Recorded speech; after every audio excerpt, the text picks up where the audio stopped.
ইমারা নবীজিকে রক্ষা করার জন্য কাফেরদের সাথে লড়াই করতে গিয়ে শরীরে 13টা তরবারির আঘাত খায়। এই উম্মে ইমারা রাদিয়াল্লাহু তাআলা আনহা এমন নারী ছিলেন, পৃথিবীতে আপনারা আপনাদের জন্মের পর থেকে পর্যন্ত শুনছেন হযরতে আলী রাদিয়াল্লাহু তাআলা আনহুর বাহাদুরি, আবু বকর সিদ্দিক রাদিয়াল্লাহু তাআলা আনহুর কুরবানি ইসলামের জন্য, তারপরে ওমর রাদিয়াল্লাহু তাআলা আনহুর সাহসিকতা, খালেদ বিন ওয়ালিদের সাহসিকতা যাকে সাইফুল্লাহ উপাধি দেওয়া হয়েছে, এইরকম হামজা রাদিয়াল্লাহু তাআলা আনহুরও সাহসিকতার কথা আপনারা শুনছেন, অনেক সাহাবীরই সাহসিকতার কথা শুনছেন কিরকম।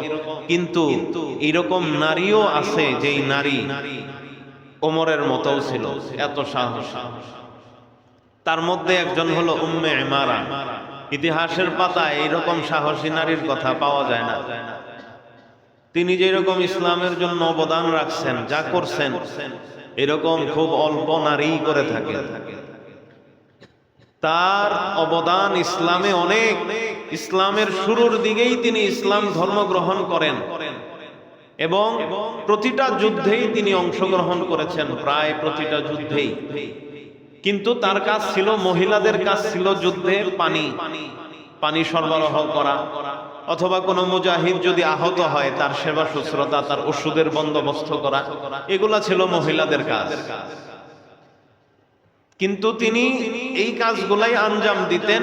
উহুদের যুদ্ধের ক্ষেত্রেও একই কারণে তিনি গেলেন। উম্মে ইমারা নাসিবা তিনিও গেলেন, তার স্বামী যায়েদ তিনিও গেলেন, তার দুই ছেলে, এক ছেলের নাম আব্দুল্লাহ আর এক ছেলের নাম হলো ইমারা। এই দুইজন ছেলে, মোট তারা 4 জন, স্বামী স্ত্রী, দুই ছেলে এবং স্বামী স্ত্রী সবাই মিলে গেলেন উহুদ প্রান্তরে যুদ্ধ করার জন্য। তো দুই ছেলে স্বামী যুদ্ধ করতেছে, কিন্তু তিনি তো মহিলা মানুষ, মহিলাদের জন্য তো আর এইভাবে যুদ্ধ করতে হয় না। পুরুষরা থাকতে বাই চান্স যদি কখনো একদম সবাই বিপদগ্রস্ত হয়ে গেছে, কোনো উপায় নাই, তখন মহিলারাও তরবারি নিয়ে ঝাঁপায় পড়ে। কিন্তু এছাড়া মহিলাদের কাজ হলো জিহাদের ময়দানে তারা অসুস্থ ব্যক্তিদের সেবা করবে, পানি সরবরাহ করবে, খাবার দাবার এগুলার ইন্তজাম ব্যবস্থাপনার দায়িত্ব তারা পালন করবে। এটা হলো তাদের কাজ। তো উম্মে ইমারা উহুদের প্রান্তরে এই একই কাজ করতেছিলেন। আপনারা উহুদের ঘটনা জানেন। নবীজি সাল্লাল্লাহু আলাইহি ওয়াসাল্লাম একদল সাহাবায়ে কেরামকে উহুদ পাহাড়ে নিযুক্ত করেছিলেন। তাদেরকে বলেছিলেন, যা কিছুই হয়ে যাক এখান থেকে তোমরা সরবা না। কিন্তু তারা নবীজি সাল্লাল্লাহু আলাইহি ওয়াসাল্লামের কথাকে ভুলে গিয়ে নিজেদের ভুলবশত তারা ওই জায়গাটা ছেড়ে দিয়ে তারা চলে আসে গনিমতের মাল সংগ্রহ করার জন্য। তখনই কাফেররা মুসলমানদের উপরে অ্যাটাক করে, আক্রমণ করে, ঝাঁপিয়ে পড়ে, যার কারণে মুসলমানরা হতভম্ব, কিংকর্তব্য বিমূঢ় হয়ে যায়, ভিতর সন্ত্রস্ত হয়ে গিয়ে এক একজন এদিক ওদিক ছোটাছুটি করতে থাকে। সাহাবায়ে কেরাম নিজের জান নিয়েই টানাটানি সবাই। আর ওইদিকে নবীজি সাল্লাল্লাহু আলাইহি ওয়াসাল্লামেরও দাঁত মোবারক শহীদ হলো, তার গায়ে আঘাত পড়লো এবং তিনিও এখানে প্রায় একাই। তার সাথে যে কয়জন সাহাবী ছিল, তন্মধ্যে তাদের সংখ্যা হাতে গোনা, মনে করেন 10 বলাও খুব কষ্টকর। এত সংখ্যক সাহাবী নবীজি সাল্লাল্লাহু আলাইহি ওয়াসাল্লামকে পাহারা দিচ্ছে। তো ওইদিকে যারা মারামারি করতেছে কাফেরদের সাথে, তাদের মধ্যে উম্মে ইমারার 2 ছেলেও ছিল, ইমারা এবং আব্দুল্লাহ, আর তার স্বামীও ওইদিকে ছোটাছুটি করতেছে তারা। তো উম্মে ইমারা যখন দেখলো যে নবীজি সাল্লাল্লাহু আলাইহি ওয়াসাল্লামের উপরে কাফেররা আক্রমণ করছে, তখন উম্মে ইমারা রাদিয়াল্লাহু তাআলা আনহা পানির পাত্র নিক্ষেপ করে তরবারি ধনুক হাতে নিয়ে বিশ্বনবী রাহমাতুল লিল আলামিনকে রক্ষা করার জন্য যায়। এমনকি উম্মে ইমারা চতুর্দিকে কাফেরদের সাথে লড়াই করতে থাকে। একা একজন মহিলা এইভাবে লড়াই করতে থাকে। বিশ্বনবী রাহমাতুল লিল আলামিন বলে, আমি যেদিকে তাকাই, ডানে তাকাই, বামে তাকাই, সামনে তাকাই, পিছনে তাকাই, সব জায়গায় দেখি উম্মে ইমারা। এমন ভাবে এই নারী বিশ্বনবী রাহমাতুল লিল আলামিনকে রক্ষা করতেছিলেন। বড় আশ্চর্যের বিষয়, এমন ভাবেই তিনি লড়াই করে যাচ্ছেন। এই উম্মে ইমারা নবীজিকে রক্ষা করার জন্য কাফেরদের সাথে লড়াই করতে গিয়ে শরীরে 13টা তরবারির আঘাত খায়। উম্মে ইমারা রাদিয়াল্লাহু তাআলা আনহা কাফেরদের সাথে লড়াই করছেন। এমন সময় দেখে ইবনে কামিআ নামে একজন ব্যক্তি কাফের। এই ইবনে কামিআ তিনি নবীজি সাল্লাল্লাহু আলাইহি ওয়াসাল্লামের উপরে অ্যাটাক করার জন্য যায়, আক্রমণ করার জন্য ধেয়ে আসে তরবারি হাতে নিয়া।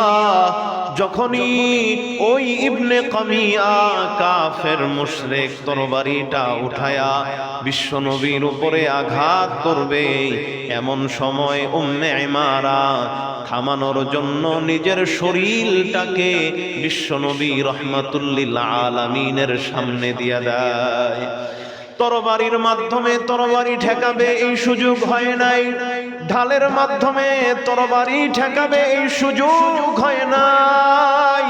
এজন্য উম্মে ইমারা নিজের শরীরটাকে তরবারির সামনে পেশ করে দেয়, আর ইবনে কামিআর তরবারির আঘাত নিজের এই কাঁধ দ্বারা তিনি এটাকে ঠেকান। ওই তরবারিটা কাঁধের উপরে এমন ভাবে পড়ে রে মুসলমান, এত গভীর আঘাত হয়। পরবর্তীতে যখন কোন নারী তাকে জিজ্ঞাসা করত, তার এই আঘাতের কথা যখন জানতে চাইতো, তখন উম্মে ইমারা জামাটাকে খোলায়া ওই নারীদেরকে নিজের কাঁধের আঘাতটাকে দেখাইতেন।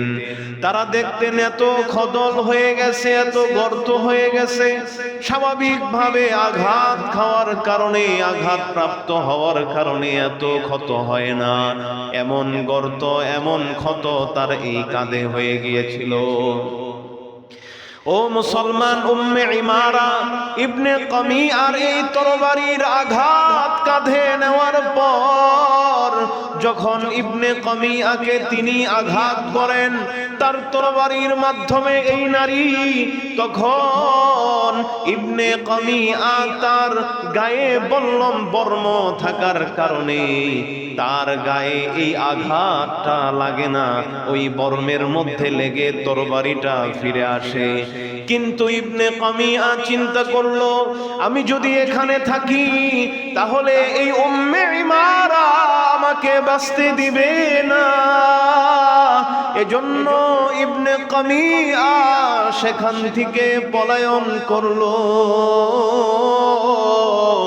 অমনি দেখে উম্মে ইমারার সন্তান আব্দুল্লাহর গায়ে কাফের আঘাত করেছে।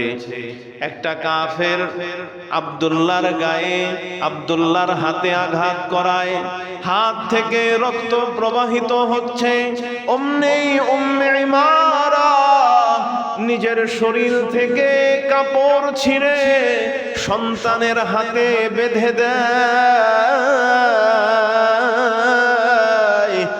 আর সন্তানকে ডাক দিয়া বলে, ছেলে আমার, এখন বসে থাকার সময় নয়, তুমি যদি বসে থাকো আমার নবীর প্রাণ চলে যাবে। এজন্য বসে থাকা যাবে না, বেঁধে দিলাম তোমার ক্ষত, এবার তুমি দাঁড়ায় যাও, কাফেরদের সাথে লড়তে থাকো। উম্মে ইমারার সন্তান দাঁড়িয়ে আবার কাফেরদের সাথে লড়তে থাকে।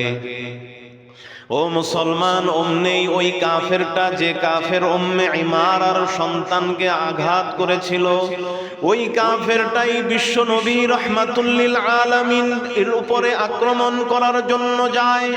অমনি বিশ্বনবী রাহমাতুল লিল আলামিন উম্মে ইমারাকে ডাক দিয়া বলে, ও উম্মে ইমারা, এই যে সেই কাফের, যেই কাফের তোমার সন্তানকে আঘাত করেছে।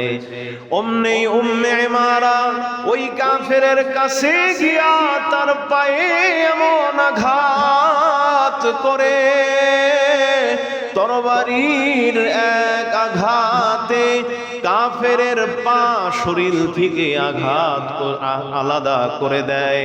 অতঃপর ওই কাফের তার রান উরু নিয়ে সেচরাতে সেচরাতে যুদ্ধের ময়দান থেকে পলায়ন করে। বিশ্বনবী রাহমাতুল লিল আলামিন হাসি দেয়, এমন হাসি দিল তার মারি দাঁত দেখা যায়। এমন হাসি দিয়ে উম্মে ইমারাকে ডাক দিয়া বলে, ও উম্মে ইমারা, আল্লাহর শুকরিয়া আদায় করো। আল্লাহ তোমাকে এত সাহস দিয়েছেন, আল্লাহ তোমাকে জিহাদ করার জন্য তৌফিক দিছে, আল্লাহ তোমাকে এত শক্তি দিছে কাফেরদের সাথে লড়ার, এজন্য তুমি আল্লাহর কাছে শুকরিয়া আদায় করো। অমনি উম্মে ইমারা বিশ্বনবী রাহমাতুল লিল আলামিনকে ডাক দিয়া বলে, ওগো আল্লাহর হাবিব, দুনিয়ায় যেইভাবে আপনার খিদমত করলাম, আপনি দোয়া করেন জান্নাতেও যেন আপনার খিদমত করতে পারি। তখন বিশ্বনবী রাহমাতুল লিল আলামিন আল্লাহর কাছে দোয়া করেন, আল্লাহুম্মা জাআলহুম রুফাকাই ফিল জান্নাহ। ওগো আল্লাহ, ও আমার প্রভু, তুমি উম্মে ইমারাকে তার দুই ছেলে তার স্বামী সহকারে জান্নাতে আমার খাদেম বানাও। ওগো আল্লাহ, উম্মে ইমারা তার সব পরিবারে যেন জান্নাতে আমার সাথে থাকতে পারে। গো আল্লাহ, তুমি উম্মে ইমারাকে সব পরিবারে আমার খাদেম হিসেবে কবুল করে নাও। জান্নাতে আমাকে, আমার তাদেরকে আমার খাদেম, আমার সঙ্গী হিসেবে কবুল করে নাও। এইভাবে এত সাহস ছিল উম্মে ইমারা।